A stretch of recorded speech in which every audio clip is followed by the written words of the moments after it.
Hi, and welcome to Healthy Living. We are here today. Thank you very much, Joel Taylor. We are also here today, Dr. Dennis Jacobs. Thank you. You're welcome. You know, Joel, it's always a pleasure to come and chat with you about Coastal Carolina. And as CEO, what's happening, what's new, and what's innovative? All right. Well, thank you. It's always a pleasure to join you, and happy to be a part again this morning. Well, this is kind of an interesting little shift from what we usually do. We're going to be talking with Dr. Jacobs today along with you, and talk with me about the executive committee, the medical executive committee. Sure. I think one part that is unique to hospitals, and probably something most people don't know, is that the physicians that are part of our hospital are not employees of the hospital. They are a separate group, and they are their own governing and regulatory body within the hospital. And that as CEO and as administration, we work very closely with Dr. Jacobs and the rest of the Medical Executive Committee, what we call the MEC, to make sure that the clinical care provided is exceptional and meets the expected quality standards and the standards of the patients and what their expectations are. And we work with the MEC on policies and protocols to really make sure that we are walking kind of on this journey of care in step with the physicians. Dr. Jacobs, what does that mean in layman's terms as far as really goals and objectives and how it all plays and works together? Well, going off what Joel said, the MEC is comprised of a group of dedicated physicians who encompass all of our service lines. And part of our goal is we, of course, approve new members to the medical staff, approve their privileges, and also renew privileges. But also we bring change to the hospital. And through that change, we then institute policies and procedures to roll that out throughout the entire facility. Our goals, or our mission, if you like to say, is really predicated on two things. One, we want to increase positive patient outcomes through evidence-based medicine and these policies and procedures. And secondly, of course, we want to improve patient patient satisfaction. That's the word. You know, those are the two big things, and we coordinate all of our work based on those two basic tenets. What I hear when I hear that is basically, Joel, you're in your office doing a lot of policy, doing things like that.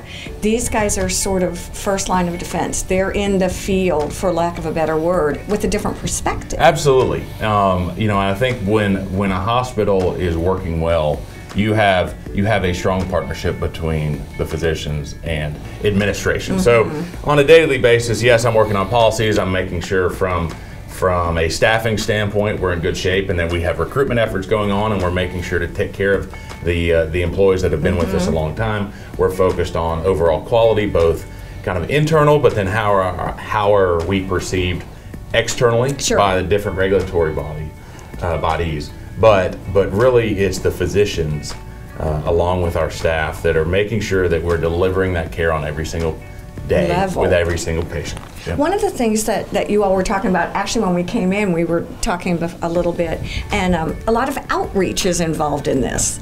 Oh, absolutely, yes. And talk to me about that, both of you. You know, I want to take a minute to brag on the medical staff Okay, here, good. That's a good thing. You can't do it for yourself. No, can't. Who really is invested in making sure that we are, both as a hospital and as a medical staff, but then individual basis, invested in the community, that we're giving back to the community. So the MEC annually, and even more routinely than that, typically sponsors different organizations, and had several elections late last year and donations to different organizations. You want to talk a little bit about that? What's important to you when it comes to giving back? Do you all as a MEC say, we would like to do this, that, or the other? Well, what happens is we get approached by certain groups and organizations for donations, not just monetarily, but time and treasure. But one of the things that I like to focus on is keeping the money locally. So Huge. we like to choose organizations and other entities where we know that if we give $1,000 to them, $1,000 will be used by them without any high overhead or administrative cost. So we like to choose organizations where we know that money will stay in the community and help our neighbors, because that's what it's all about. So what have you done recently?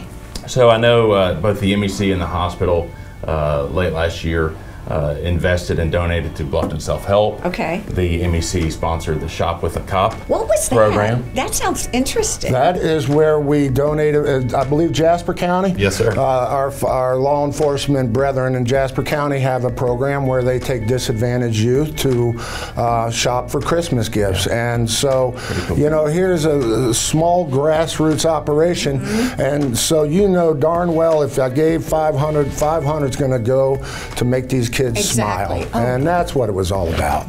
That was an easy one. Oh my gosh, Yeah. that's so amazing. I think these are the things that people don't realize goes on internally within the hospital. Absolutely. And from an investment point of view, you have to feel vested, if you will. Absolutely. I think one part that has always intrigued me in working in a hospital is this partnership that I've referenced with the physicians. And yet here at Coastal, and it's true at Hilton Head Hospital too, we're community hospitals. Sure. With physicians that live in the community, that take care of their friends, their neighbors. You know, each day we know coming into our doors, we're going to take care of someone else's family member, someone else's neighbor, someone else's friend, and our physicians are kind of integral to what our community really fabric is. And so as we kind of look out and invest in the community, we also want to make sure that we're focused on the right things internally.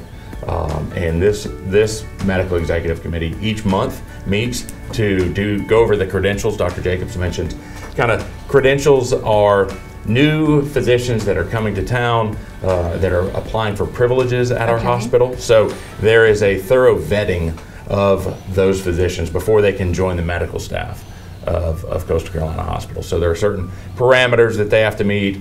For example. You know, it's sometimes simply verifying their education. And then verifying if they're a proceduralist, how many times have they done that procedure? Oh, that makes sense. That's right. You know, when in radiology, where did they do their fellowship, if they did a fellowship? And so it's kind of that process that we go through. So we review that each month.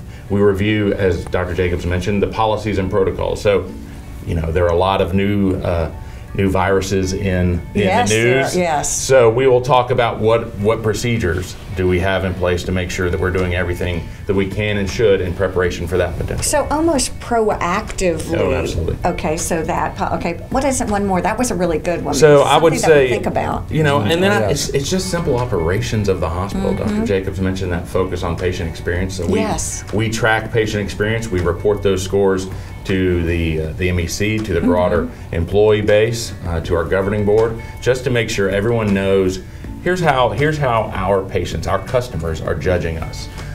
Here's what's great and working beautifully, That's right. streamlined. Exactly. Here are areas we can tweak to make it a little bit better. Exactly, and we identify these areas where we're deficient, and then we will. I love that. We will have an after-action plan to address it and hopefully improve it. Because, look, the end result is we are a community hospital.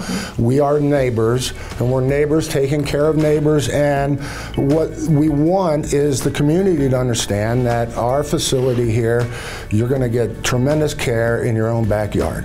And hey, should I copyright that? No, but that's you should. That's actually a really good. Pretty good. But I think I have definitely been influenced by doing shows like this and actually having the opportunity to talk to both the physicians and also administration and people on the ground, listening to sometimes, and this is going to be news to you, sometimes people used to think that you had to go across a bridge to get excellent care, or you had to go into another community or another.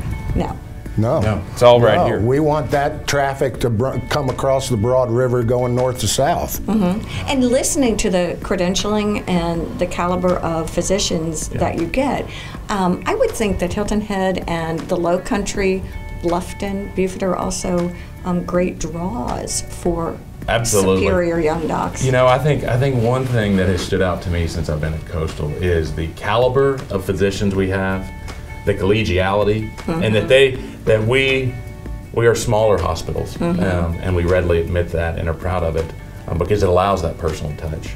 But that focus on recruiting exceptional physicians, strong physicians that want to live in this area is remarkable. So Dr. Jacobs and his colleagues could work in any major academic medical center that they so chose. Instead, they choose to live in this area to be part of our community, to be part of Coastal Carolina's medical staff. And pretty thankful for that. It is amazing to talk together. I'm very grateful for your time, and you also. Thank you. Anesthesiologist, we didn't even say that. This is all good. You did well. Yeah, there you go. There you go. Thank you all. Absolutely, Stay thank you. with us. There's more to come here on Healthy Living.